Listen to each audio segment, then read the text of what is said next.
बिस्मिल्लाहिर्रहमानिर्रहीम। आज हमारी A2 मैथ्स के ऑनलाइन सेशन की पहली क्लास है।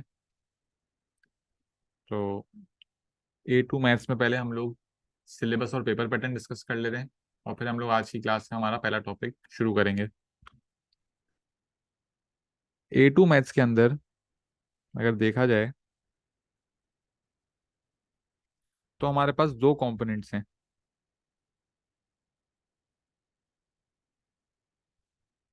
एक कंपोनेंट होगा P3 और दूसरा कंपोनेंट सब बच्चों का डिफरेंट होगा। जिन बच्चों ने AS में M1 दिया हुआ है वो S1 दे रहे होंगे, और जिन बच्चों ने AS में S1 दिया हुआ है वो या तो M1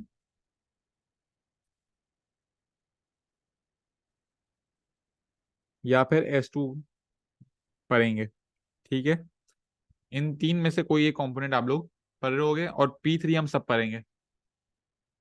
पहले जो है हम लोग P3 से स्टार्ट करेंगे और पहले हमारा 3-4 महीने P3 का पूरा कोर्स कंप्लीट होगा।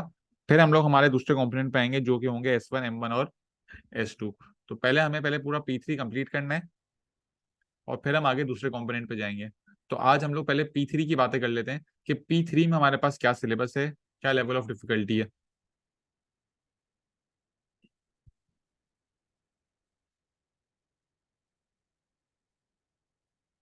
Syllabus of P3। P3 के अंदर बच्चों हमारे पास टोटल टॉपिक्स जो है वो 13 है। पहले मैं टॉपिक्स लिस्ट डाउन कर देता हूँ।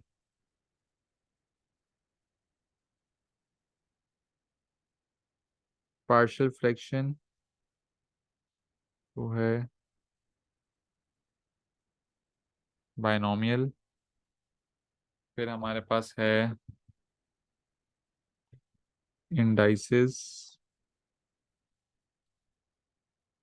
Shirts and logs. नंबर 4 है हमारे पास ट्रिग्नोमेट्री।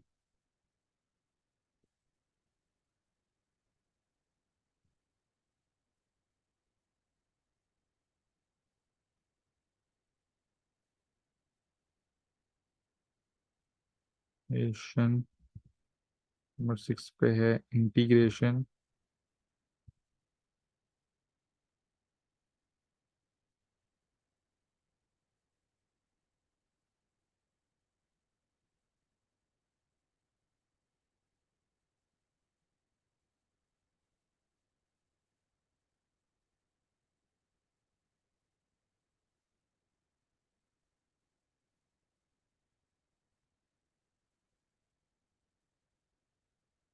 नंबर 8 है कॉम्प्लेक्स नंबर्स।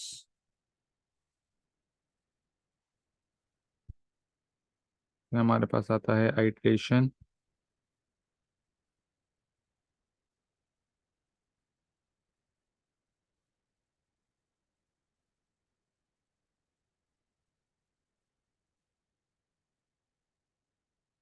नंबर 10 पे है हमारे पास वेक्टर्स।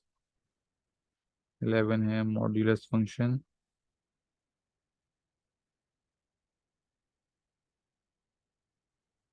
नंबर 12 पे हमारे पास है रिमाइंडर फैक्टर थ्योरम।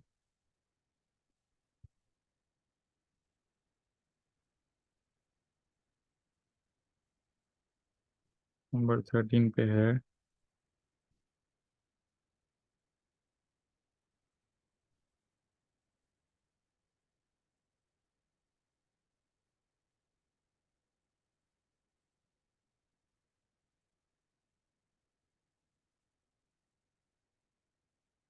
ये हमारा P3 का सिलेबस है जिसमें हमारे पास टोटल 13 टॉपिक्स हैं।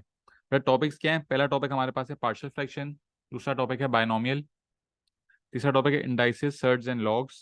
फिर हमारे पास ट्रिग्नोमेट्री है, differentiation, integration. Topic number 7 is differential equation, complex numbers, iteration, vectors, modulus function, remainder factor theorem और टेन इनवर्स की इंटीग्रेशन। तो टेन इनवर्स की इंटीग्रेशन जो है ये एक नया टॉपिक है जो रिसेंटली सिलेबस में ऐड हुआ है हमारे। अच्छा, आप लोगों ने ये बात तो सुनी ही होगी कि P3 जो है वो काफी टफ कंपोनेंट है हमारा A लेवल मैथ में। सबसे मुश्किल कंपोनेंट जो है वो हमारे पास P3 होता है। जिसमें ए ग्रेड जो है सबसे कम आ रहे होते हैं। ठीक है। अच्छा, इन 13 टॉपिक्स में से अगर हम लोग बात करें पहले स्पेसिफिकली कि इन टॉपिक्स में से कौन से टॉपिक मुश्किल हैं और आसान है, तो इन टॉपिक्स में से हमारे पास जो है वो पार्शियल फ्रैक्शन एक बहुत ही आसान टॉपिक है, बायनोमियल बहुत आसान टॉपिक है हमारे पास, इंडाइसिस सर्ट्स एंड लॉग्स बहुत आसान टॉपिक है, ट्रिग्नोमेट्री जो है उसे हम हार्ड कह सकते हैं, differentiation is also hard, integration तो वेरी हार्ड है भाई, डिफरेंशियल इक्वेशन भी बहुत मुश्किल टॉपिक है बच्चों के लिए, मसला होता है, कॉम्प्लेक्स नंबर में बहुत मसला होता है, आइट्रेशन इजी टॉपिक है,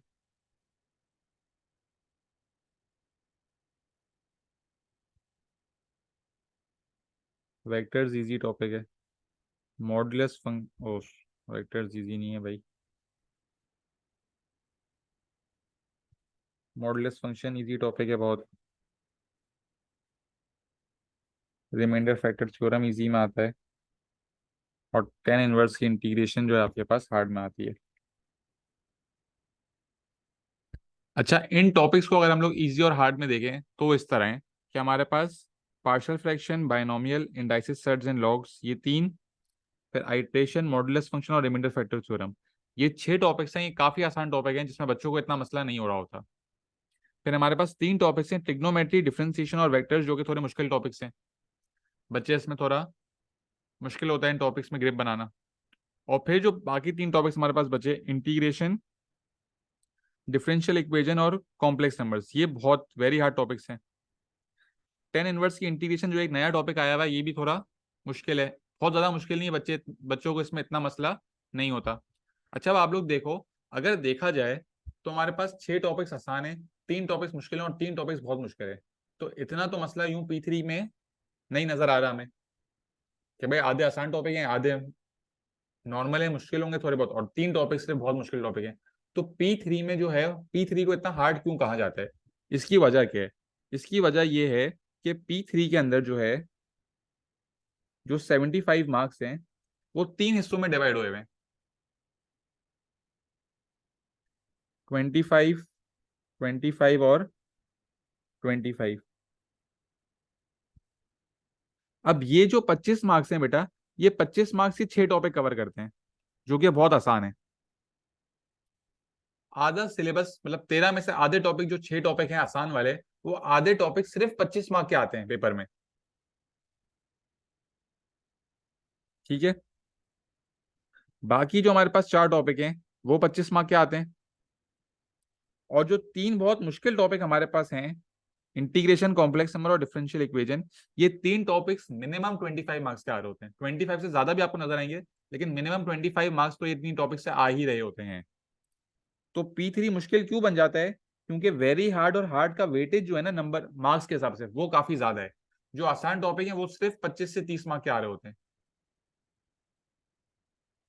और जो मुश्किल टॉपिक हैं और जो बहुत मुश्किल टॉपिक है, उनकी जो वेटेज है ना पेपर में मार्क्स की, वो बहुत ज्यादा है। इस वजह से P3 जो है वो बहुत एक टफ कॉम्पोनेंट बन चुका है। क्या ये बात क्लियर है?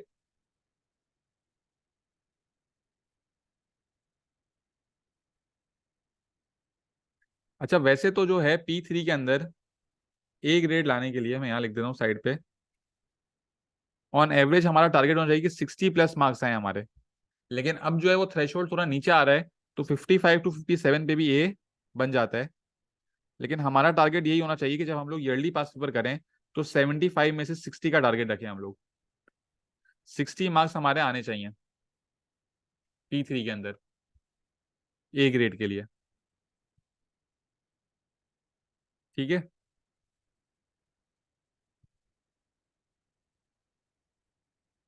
अच्छा बेटा, यहाँ पे तो काफी एक्सेल के बच्चे हैं, जिन बच्चों ने एएस दे दिया है उनका क्या ग्रेड है? बेटा एएस वाले बच्चे अपना जरा एएस का ग्रेड बता दें।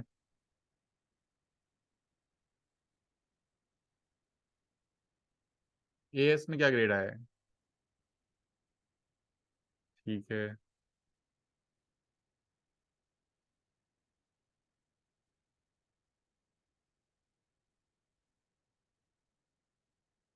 सही है। ध्रुवी बेटा आपका जो है सी आया है, लेकिन आप एक्सेल करोगे ना। आप सिर्फ A2 नहीं दे रहे, आप एक्सेल करोगे ना। जी ठीक है।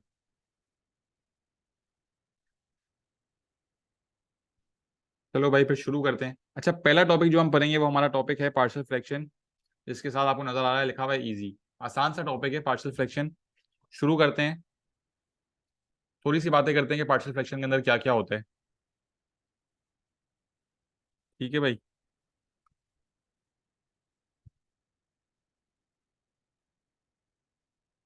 Partial fraction.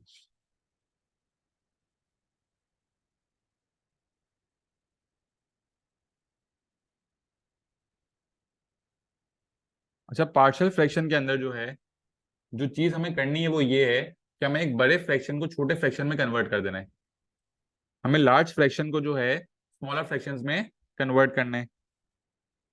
मैं लिख भी देता हूँ। Breaking the larger fractions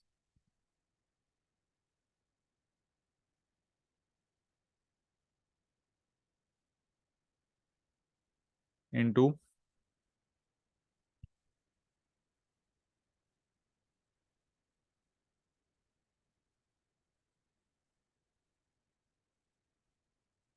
smaller fractions.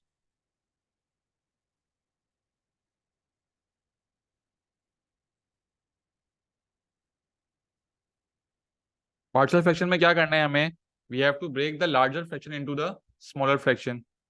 जैसे अगर हमारे पास लिखा हुआ है x-1 इंटू एक्स अपॉन 4। इस फ्रैक्शन को अगर हमें स्मॉल फ्रैक्शन में कन्वर्ट करना हो तो हम इसे कन्वर्ट किस तरह कर सकते हैं? मैं इसे इस तरह भी लिख सकता हूँ ना, x-1/4 मल्टीप्लाई बाय एक्स।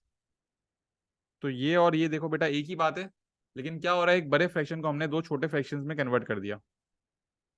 यहाँ पे x/1 लिख देते। बड़े फ्रैक्शन क्या हो रहे हैं, छोटे फ्रैक्शन में अब कन्वर्ट हो रहे हैं। जैसे अगर लिखा हुआ हो हमारे पास x-1/x, तो x-1/x को हम क्या कर सकते हैं? इस फ्रैक्शन को मैं इस तरह ब्रेक कर सकता हूँ, x/(x-1/x)। फिर x/(x) जो है वो 1 हो जाएगा, 1-1/x। तो इसका सिंप्लीफाइड वर्जन आ गया।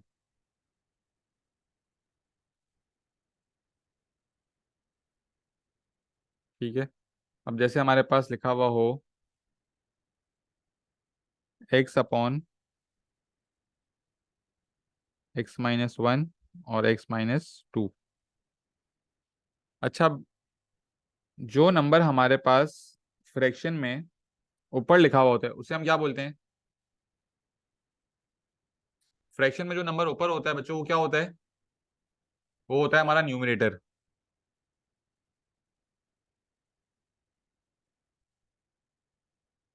और जो फ्रैक्शन में हमारे पास नीचे नंबर या वेरिएबल जो भी चीज है, वो क्या हो जाएगा? वो हो जाएगा हमारा डिनोमिनेटर।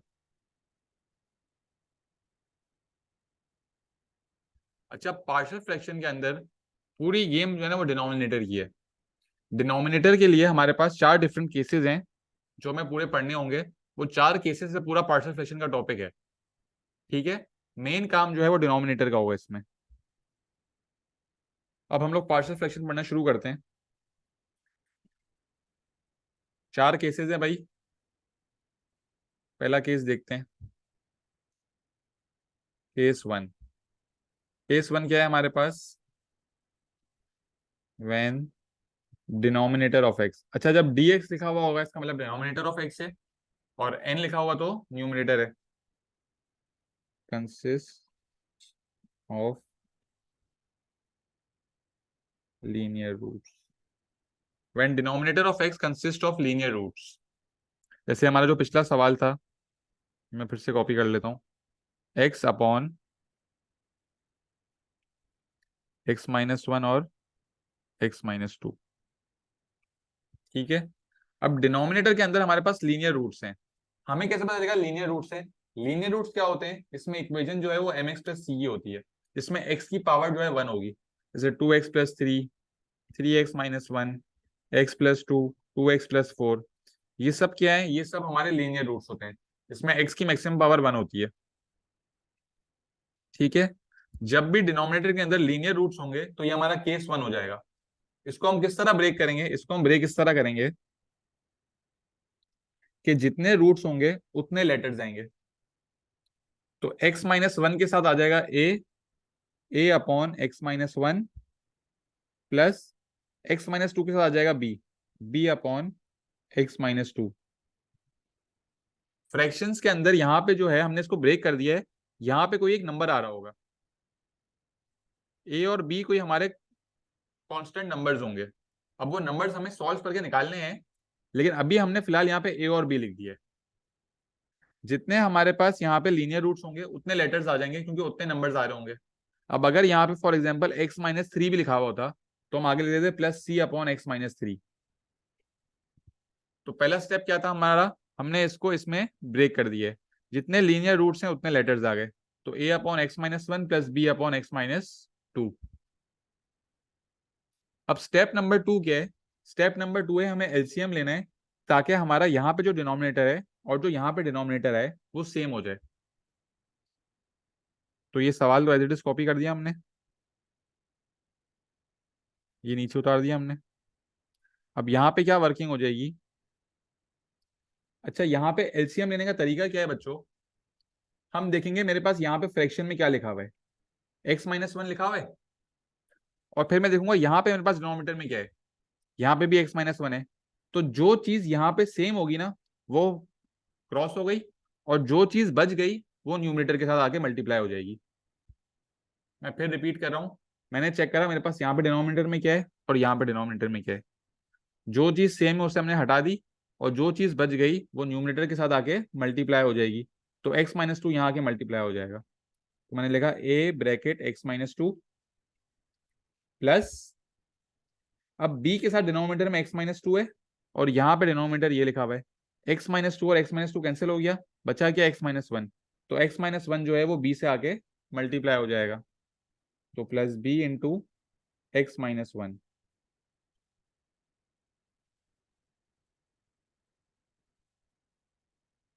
ये आपने कर लिया।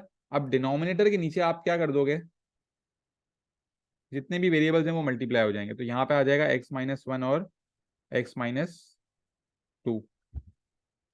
अब ये डिनोमिनेटर और ये डिनोमिनेटर जो है वो आपस में कैंसिल हो गए। ठीक है, तो बचा क्या हमारे पास, x is equal to a bracket x minus 2 plus b bracket x minus 1। ठीक है, पहला स्टेप क्या था हमारा, पहला स्टेप था हमने इस फ्रैक्शन को ब्रेक करा। ब्रेक किस तरह करा, जितने लीनियर रूट्स हैं उतने लेटर्स आ गए, और इन लेटर्स के अब हमें आंसर्स निकालने। फिर हमने एलसीएम लिया, एलसीएम किस तरह लिया, हमने डिनोमिनेटर्स को कंपेयर करा, जो चीज सेम है वो एलिमिनेट हो गई, जो बच गई वो न्यूमरेटर से आगे मल्टीप्लाई हो गई, और फिर डिनोमिनेटर आपस में कैंसिल हो गए। ये हमारे हो गए पहले दो स्टेप। तीसरा स्टेप क्या है, तीसरा स्टेप है हमें डिनोमिनेटर ऑफ एक्स को इक्वल टू जीरो करने हैं, सारे डिनोमिनेटर्स को अलग अलग इक्वल टू जीरो करने हैं। तो एक हमारे पास है एक्स माइनस 1, उसको इक्वल टू जीरो कर दिया, एक है हमारे पास एक्स माइनस 2, इसको इक्वल टू जीरो कर दिया। तो एक्स की एक वैल्यू आ गई 1 और एक्स की दूसरी वैल्यू आ गई हमारे पास 2। ठीक है, अब इन वैल्यूज को मैं एक एक करके यहाँ ऊपर ये जो हमारी इक्वेशन है ना ये वाली, इसमें एक्स की जगह सब्स्टिट्यूट कर दूंगा। तो यहाँ पे एक्स लिखा हुआ है 1, अच्छा यहाँ पे इक्वल टू आ गया, ये इक्वल टू होगा, यहाँ पे एक्स की जगह आ जाएगा 1 is equal to a bracket x की जगह 1 माइनस 2। अब जब यहाँ पे मैं 1 डालूंगा एक्स की जगह, तो 1 माइनस 1 कितना होता है, 1 minus 1 is 0, 0 multiply by b is 0। तो ये 0 हो गया, इसे हमने एलिमिनेट कर दिया। अब 1 is equal to a, 1 minus 2 is minus 1, 1 is equal to -a, a is equal to -1 आ गया। इसी तरह मैं 2 को प्लग इन करता हूँ इस इक्वेशन में, x की जगह 2 आया, तो 2 इज इक्वल टू, अब यहाँ पे जब 2 प्लग इन होगा तो 2 - 2 विल बी 0, 0 इंटू ए 0, ये तो एलिमिनेट हो गया ए। अब b ब्रैकेट x की जगह 2 - 1, 2 - 1 होता है 1, तो b की वैल्यू आ गई 2, a की वैल्यू आ गई -1, b की वैल्यू आ गई 2। कोई मसला बच्चों इस सवाल में?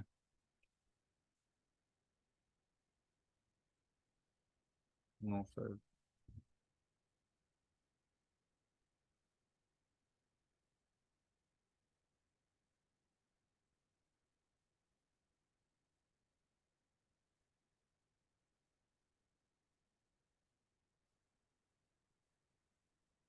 अच्छा, यही सेम सवाल यहां से सॉल्व करने का एक और तरीका भी है।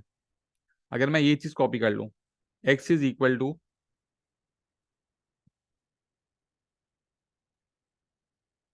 a bracket x-2 plus b bracket x-1, इसे सॉल्व करने का दूसरा तरीका क्या है? Comparing the coefficients, comparing the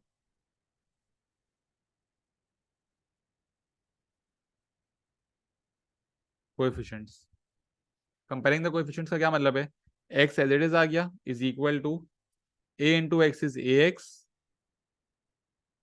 a into -2 is -2a, b into x is bx, b into -1 is -b।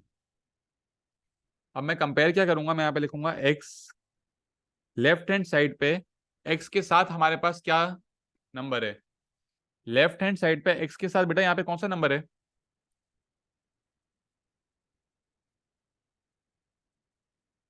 1। Very good.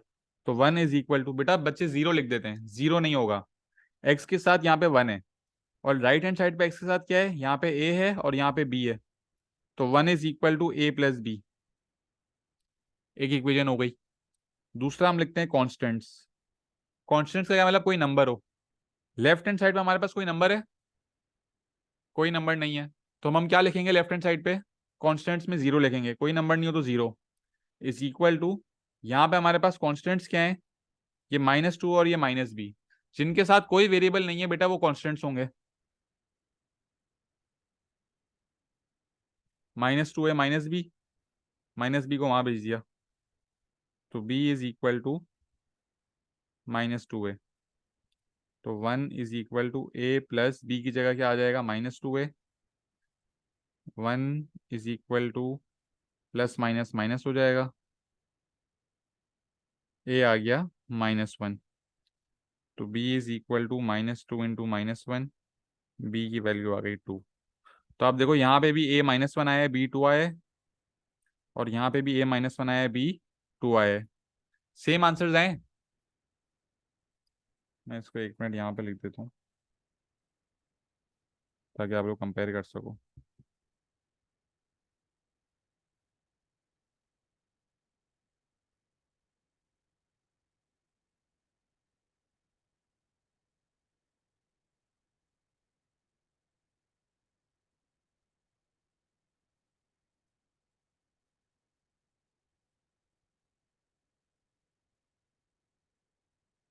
बेटा ये देखो, एक तरीका था denominator of x is equal to 0 करके सॉल्व करना, दूसरा तरीका था कंपेयरिंग द कोएफिशिएंट्स।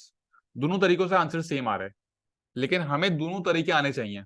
अभी ये हम लोग आसान सवाल कर रहे हैं, अभी थोड़ा सा और आगे जाएंगे तो एक ही सवाल में कंपेयरिंग भी हो रही होगी और denominator of x equal to 0 भी हो रहा होगा। तो हमें करना क्या है?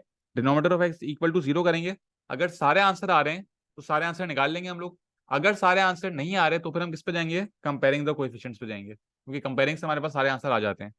ठीक है।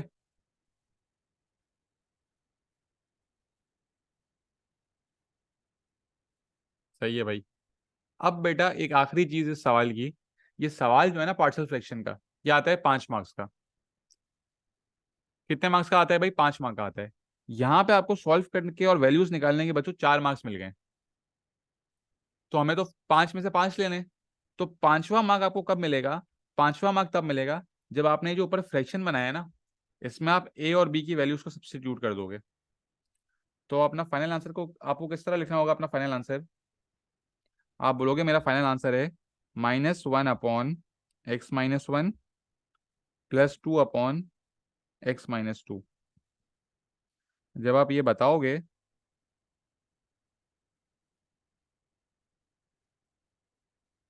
तो आप लोगों को पूरे मार्क्स मिलेंगे। ये आंसर आप इस तरह लिखोगे तो आपको पूरे मार्क्स मिलेंगे। तो अब आपको मिल गए 5/5। सब एक बार चैट बॉक्स में बता दें क्या यहाँ तक सबको क्लियर है?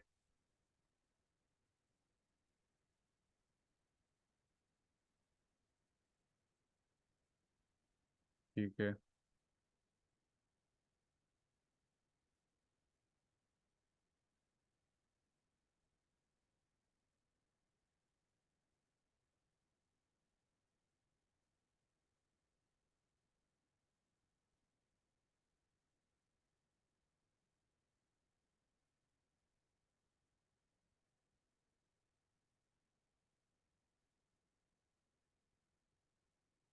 अच्छा, आगे बात करते हैं थोड़ी। एक और सवाल देखते हैं। अगर हमारे पास सवाल आ जाए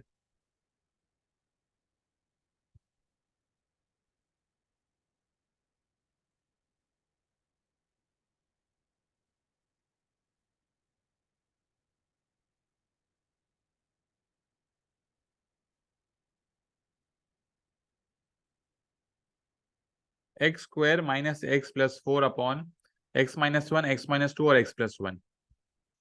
अच्छा, हम लोग डिनोमिनेटर को देखते हैं। ये डिनोमिनेटर में हमारे पास बच्चों लीनियर रूट्स हैं।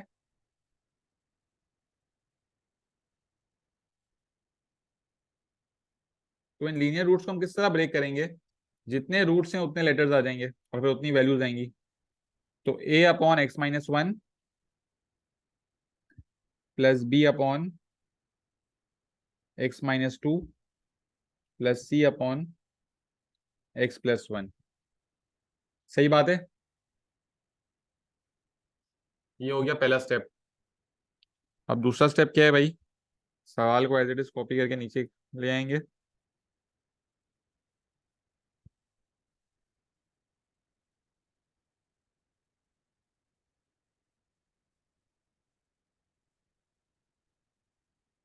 और फिर हम लेंगे एलसीएम।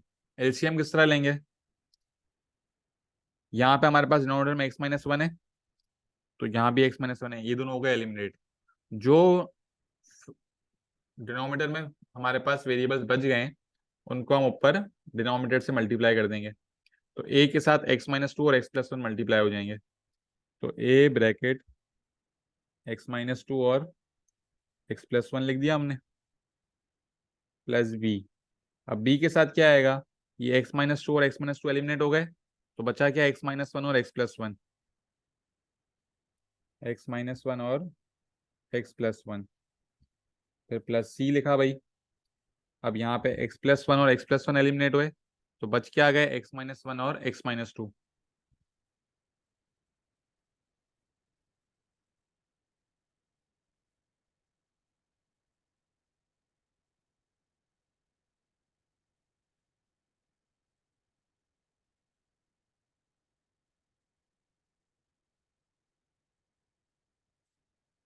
एक सेकंड बेटा, पेंसिल चार्ज हो रही है।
अच्छा, अब हम क्या कर रहे होंगे?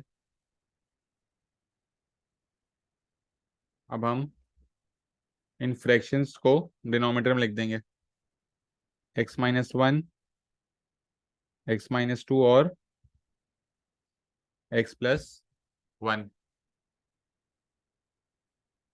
तो ये फ्रैक्शन जो हैं वो दोनों जो हैं वो एलिमिनेट हो गए।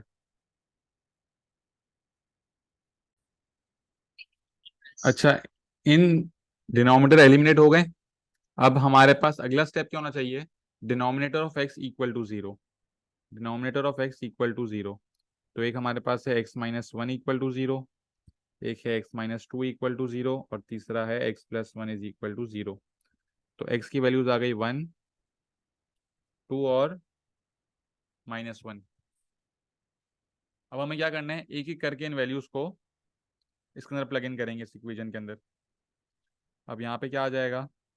1 का स्क्वायर -1 +4 इज इक्वल टू।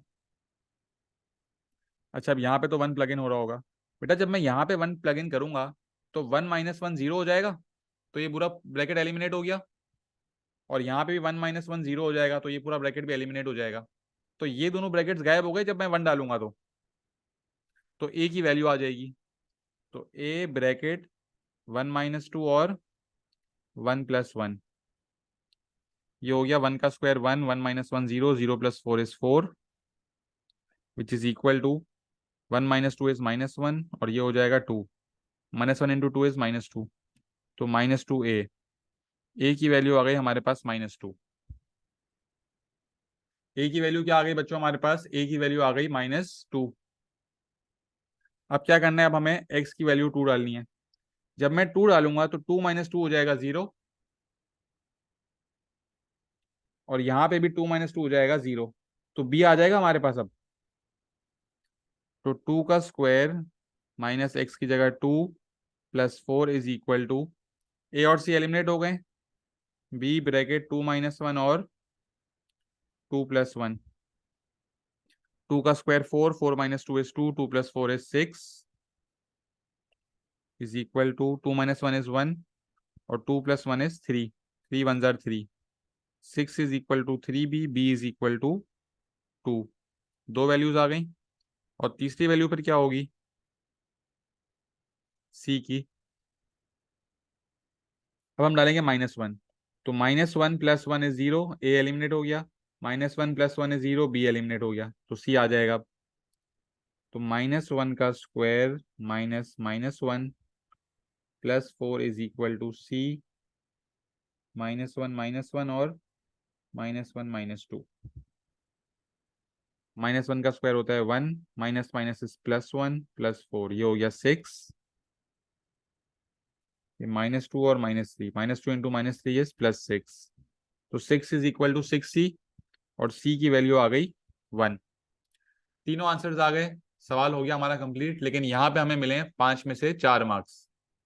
पांचवा मार्क कब मिलेगा हमें? जब हम इन वैल्यूज को हमारी ऊपर वाली इक्वेशन में सब्स्टिट्यूट कर देंगे। तो अब हम लिखेंगे -2 upon x-1, -2 upon x-1, +2 upon x-2, +1 upon x+1। तो ये हो गया हमारा आंसर।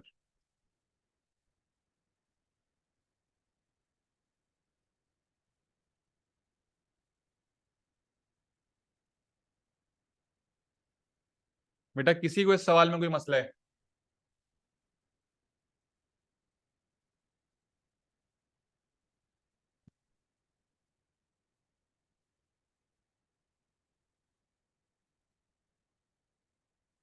ठीक है।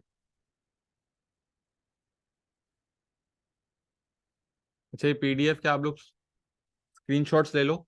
मैं हर क्लास का जब पूरा टॉपिक एंड हो जाएगा ना, उसके बाद एक साथ पीडीएफ भेजूंगा, तो आप लोग साथ साथ ही कॉपी कर लेना। तो आप लोग स्क्रीनशॉट्स ले लो या पिक्चर ले लो।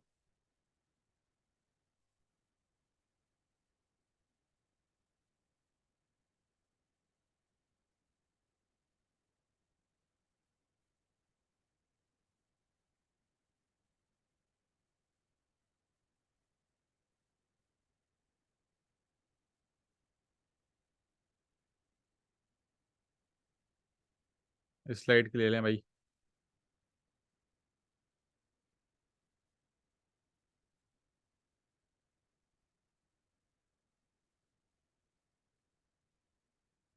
ठीक है, इस स्लाइड की ले लें।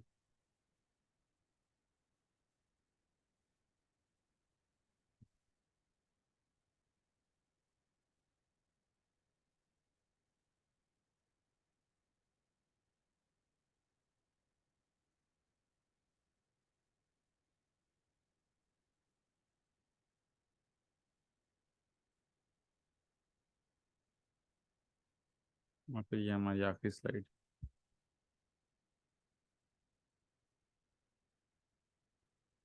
बेटा हर अगली क्लास से पहले आप लोगों का पुराना लेक्चर कॉपी होना चाहिए, और अगर उस लेक्चर में कोई मसला हो तो आप लोगों को पहले ही पूछ लेना है क्लास से पहले। ठीक है। नेक्स्ट क्लास में हम लोग यहीं से कंटिन्यू करेंगे। आज की पहली क्लास थी तो मैंने आप लोग को इतना ज़्यादा पढ़ाया नहीं है, सिर्फ एक छोटा सा केस पढ़ाया, केस 1। नेक्स्ट क्लास में हम लोग केस 2 और केस 3 पढ़ेंगे। ठीक है। टोटल इस पार्शियल फ्रैक्शन में हमारे पास 4 केसेस हैं, मतलब नेक्स्ट 2 क्लासेस के अंदर ये टॉपिक कंप्लीट हो जाएगा। ठीक है।